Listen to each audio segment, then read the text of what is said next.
Apple ने finally मार्च में अपने नए प्रोडक्ट्स लॉन्च कर दिए, जिसमें से एक है भाई अपना iPad Air M4 एंड अपना iPhone 17e। हालांकि हमारे पास दोनों ही नहीं है, देख सकते हो। और ये वीडियो उनके लिए जो एप्पल के नए प्रोडक्ट्स का काफी टाइम से वेट कर रहे थे। तो इस वीडियो में मैं बताऊंगा कि तुम्हारा वेट जो था वो वर्थ रहा भी या फिर नहीं, और क्या तुम्हें ये नए वाले प्रोडक्ट्स कंसीडर करने चाहिए या फिर नहीं। हालांकि अभी इस वीक और भी काफी सारे नए प्रोडक्ट्स एप्पल की तरफ से आने वाले हैं। तो आज की वीडियो में हम iPad Air M4 के बारे में स्पेसिफिकली बात करने वाले हैं एंड अपने आईफोन की भी बात करेंगे कि iPhone 17e कितना ज्यादा वर्थ है, कंसीडर करने लायक है या फिर नहीं। और हाँ, ये पूरी वीडियो मैं अपनी नॉलेज के हिसाब से बना रहा हूँ। प्रोडक्ट अभी हमने टेस्ट नहीं करे हैं, तो एक्चुअल टेस्टिंग के बाद ही सारी चीजें पता चलेंगी। बाकी हमने iPad Air के सारे वेरिएंट्स रिव्यू कर रखे हैं, M1, M2, M3, तो इसलिए iPad की अच्छी खासी नॉलेज है हमें, इसलिए हम M4 को जज तो कर ही सकते हैं एटलीस्ट स्पेसिफिकेशन देख करके कि क्या क्या चीजें चेंज हुई हैं इस बार। वीडियो को पॉज करके पहले अपने iPad की स्पेसिफिकेशंस देख लो, जो इस बार एप्पल की तरफ से चेंजेस हुए हैं वो देख सकते हो। सबसे बड़ा चेंज है प्रोसेसर का। एज ऑलवेज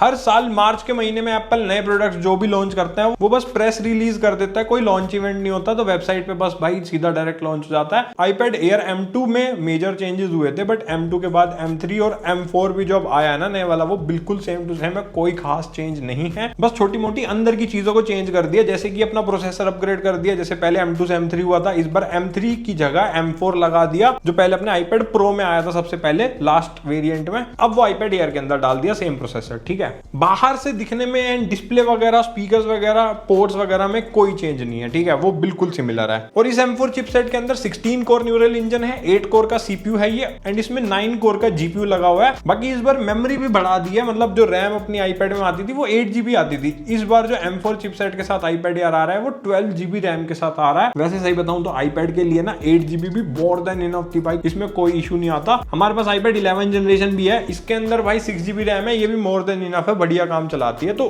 12 GB रैम तो काफी ज्यादा अच्छा ओवरकिल हो जाएगा, मतलब अगर तुम बहुत ज्यादा तगड़े टास्क करते हो तो मे भी तुम्हारे काम आ सकता है। इसके अलावा ये 128 GB से स्टार्ट हो जाएगा एंड 1 TB तक तुम चूज कर सकते हो। कोई स्टोरेज एक्सपेंडेबल वाला फीचर नहीं होता iPad में भाई, जो ले लिया वो फाइनल है। बाकी कैमरा सेम होगा, 12 मेगापिक्सल का ही तुम्हें मिलेगा, फ्रंट में भी और बैक में भी। सेंटर स्टेज वाला वही फ्रंट में जो आता है वाइड एंगल वाला। एंड अगेन तुम्हें 11 इंच और 13 इंच वाला मॉडल देखने को मिलेगा iPad में, जैसा पहले भी होता आया। एंड कनेक्टिविटी के लिए इस बार एप्पल की जो खुद की N1 और C1X चिप है ना, वो यूज होगी। अगर 5G वेरिएंट लेते हो तो C1X जो चिपसेट है वो एप्पल का 5G मॉडेम है, खुद का डिजाइन किया हुआ, जो लास्ट ईयर iPhone 16e के अंदर हमने सबसे पहली बार C1 चिप देखी थी। ये C1X है, उसका अपग्रेडेड वर्जन है, तो और ज्यादा अच्छी कनेक्टिविटी देखने को मिल सकती है इनकेस अगर तुम 5G वाला वेरिएंट लेते हो तो। बाकी N1 चिपसेट है वो अपने वायरलेस कनेक्शन के लिए है, वाईफाई ब्लूटूथ वगैरह के लिए। और इस वाले iPad में क्योंकि अब लेटेस्ट है तो वाईफाई 7 और ब्लूटूथ 6 तुम्हें इसके अंदर मिल जाएगा, जो कि M3 से थोड़ा सा स्लाइट सा अपग्रेड है। हालांकि कोई मेजर डिफरेंस तुम्हें फील नहीं होगा, क्योंकि वाईफाई 7 की एक्चुअल चीज तो वाईफाई 7 राउटर से मिलेगी, और अभी इंडिया में तो वाईफाई 7 राउटर भाई बहुत ही कम लोगों के पास होगा। वाईफाई 6 आ चुका है, बट वाईफाई 7 अभी भी रेयर है। बाकी सब चीजें सिमिलर है कि एप्पल पेंसिल प्रो से कनेक्टिविटी हो जाएगी, मैजिक कीबोर्ड लग जाएगा, वही सारी चीजें बिल्कुल सेम टू सेम है। अगर तुम्हें iPad Air के बारे में बिल्कुल नॉलेज नहीं है ना, तो तुम हमारे लास्ट iPad Air M3 या फिर iPad Air M2 की वीडियो देखना, हर चीज एकदम डिटेल में बताइए, तो इस टैबलेट की बिल्कुल तुम्हें जानकारी हो जाएगी बढ़िया तरीके से। और इसके साथ साथ एक और चीज चेंज हुई है, वो है भाई प्राइस। पहले जो अपना iPad Air था ना वो 60,000 से शुरू हो जाता था। हमने जो भी iPad Air M3 का रिव्यू किया था वो तो हमने सेल के अंदर 44,000 में खरीदा था, उसकी वीडियो में मैंने बताया भी हुआ है। लेकिन ये वाला जो iPad Air M4 है, हालांकि इसमें 2-3 चीजें अपग्रेड भी करी है, तो ये तुम्हें 65,000 रुपीज का देखने को मिल रहा है। बैंक डिस्काउंट वगैरह अलग है, वो तुम लगा सकते हो, थोड़ा बहुत लगाओगे सस्ता पड़ जाएगा, या फिर एजुकेशन डिस्काउंट वगैरह लगाओगे तो भी सस्ता पड़ जाएगा। वो देखने वाली बात है कि कब ये लाइव होता है, डिलीवरी वगैरह इसकी कब चालू होती है, क्या ऑफर्स आते हैं इस पे। लेकिन 5,000 से प्राइस इसका इंक्रीज हो चुका है। तो मुझे कमेंट सेक्शन में बताना कि क्या ये प्राइस है जस्टिफाइड थी या फिर नहीं।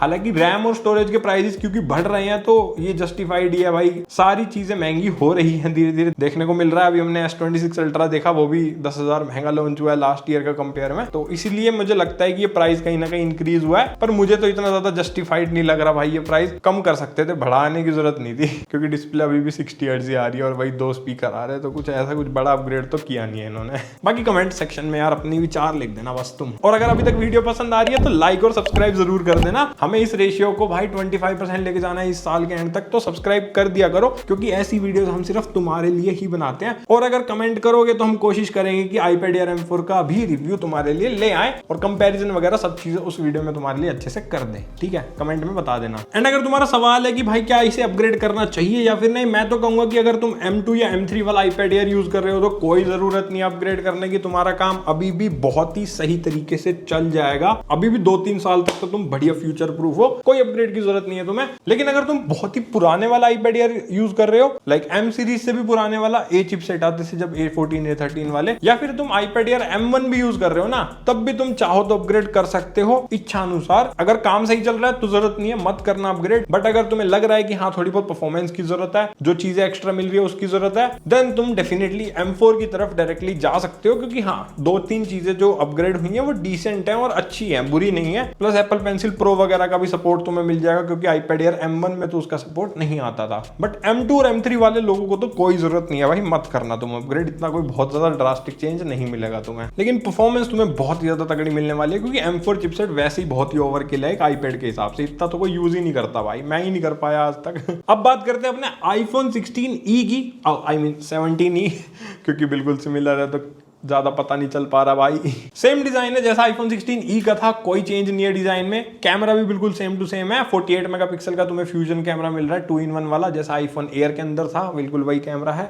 और Type-C है, ये चीज अच्छी है। लेकिन Type-C USB 2.0 वाला है, वो अपग्रेड नहीं करा इन्होंने, वो तो iPhone 17 में भी नहीं है, तो 17e में तो भाई कैसे ही दे देंगे एप्पल वाले। लेकिन डिस्प्ले भाई 60 हर्ट्ज है, तो उसमें भी कोई अपग्रेड नहीं है। और हाँ, मैगसेफ चार्जिंग का सपोर्ट तुम्हें मिल जाएगा इस वाले फोन के अंदर भी, जो पीछे ऐसे मैग्नेट वाला जो सिस्टम एप्पल देता है वो वाला इसके अंदर भी है। बाकी इसके अलावा थोड़ी बहुत प्रोटेक्शन वगैरह इंक्रीज करी है, सिरेमिक शील्ड 2 वगैरह इसमें लगा दिया है, बहुत ज्यादा कोई ड्रास्टिक चेंज नहीं है। 60 हर्ट्ज की ही डिस्प्ले है, उसमें भी कोई अपग्रेड नहीं है, बट हाँ एमोलेड है ये कह सकते हो। और एक चिपसेट में इन्होंने चेंज करा है, जो C1X chipset iPad Air M4 में डाला है वही सेम तुम्हें iPhone 17e में मिल जाएगा, यानी कि 5G मॉडेम जो एप्पल का खुद का है, तो कनेक्टिविटी थोड़ी सी अच्छी है उसकी भी कंपेयर टू iPhone 16e जिसमें C1 चिपसेट आता था। मुझे लगता कोई रियल लाइफ में बड़ा डिफरेंस मिलेगा इससे तुम्हें, बट जो था वो मैंने बता दिया। और 3 कलर इसके अंदर हमें मिलेंगे, व्हाइट, ब्लैक और पिंक वाला कलर। बाकी इसमें भी वही बड़ी सी नोच मिलती है। आई होप इसमें डायनेमिक आइलैंड दे देते तो ज्यादा बढ़िया हो जाता है, क्योंकि नोच is very very outdated right now. उसको अगर तुमने चला लिया ना आज की डेट में, तो लोग समझेंगे कि भाई तुम 5 साल पुराने यूज कर रहे हो फोन, तो वो स्टैंडर्ड तो भाई चेंज कर देना चाहिए था मेरे हिसाब से। बट हाँ एक अच्छी चीज है कि इस बार ये जो 17e है ये 256 GB की बेस स्टोरेज से शुरू हो रहा है, which is a good thing. लेकिन उसके साथ साथ तुम्हें एक प्राइस भी पे करना पड़ेगा।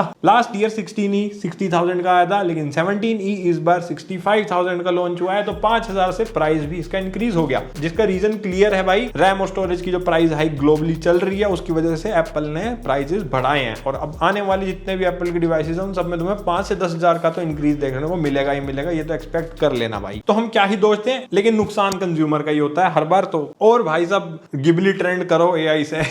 अगर तुम्हें नहीं पता कि रैम SSD का प्राइस क्यों इंक्रीज हो रहा है, तो इस वाली वीडियो को चेकआउट करना, सारी कहानी समझ में आ जाएगी। ये सब AI का किया धरा है भाई। बाकी हाँ, एप्पल इंटेलिजेंस वगैरह तुम्हें इस वाले आईफोन में भी सपोर्टेड मिलेगा, तो उसमें कोई शक नहीं है। हालांकि वो काम कितना अच्छा करता है वो सब जानते हैं, बट स्टिल है तो है। तो यही 2 प्रोडक्ट एप्पल ने अभी लॉन्च करे हैं, तो मैंने उसके बारे में तुम्हें जानकारी दे दी। अभी अगर और प्रोडक्ट्स एप्पल लॉन्च करता है और तुम्हें उनके ऊपर वीडियोस चाहिए तो कमेंट कर देना। हमने थोड़ी ऐसे इन्फो वाली वीडियो बना के चेक करा है कि भाई देखते हैं कैसा रिस्पॉन्स आता है। अगर बढ़िया रिस्पॉन्स रहा तो आगे भी कंटिन्यू करेंगे। बाकी हर संडे ज्ञानी टेक वीडियो तो तुम्हें मिलती है, तो उसके लिए सब्सक्राइब करके जाना। बाकी लिंक्स वगैरह डिस्क्रिप्शन में मैं दे दूंगा, अगर तुम्हें पुराने iPad वगैरह चेकआउट करने हैं तो वीडियोस के भी लिंक दे देंगे। शेयर कर देना अपने दोस्तों के साथ ताकि उन्हें भी बढ़िया जानकारी मिल जाए। बाकी हम मिलेंगे किसी अगली वीडियो में, तब तक के लिए बाय बाय।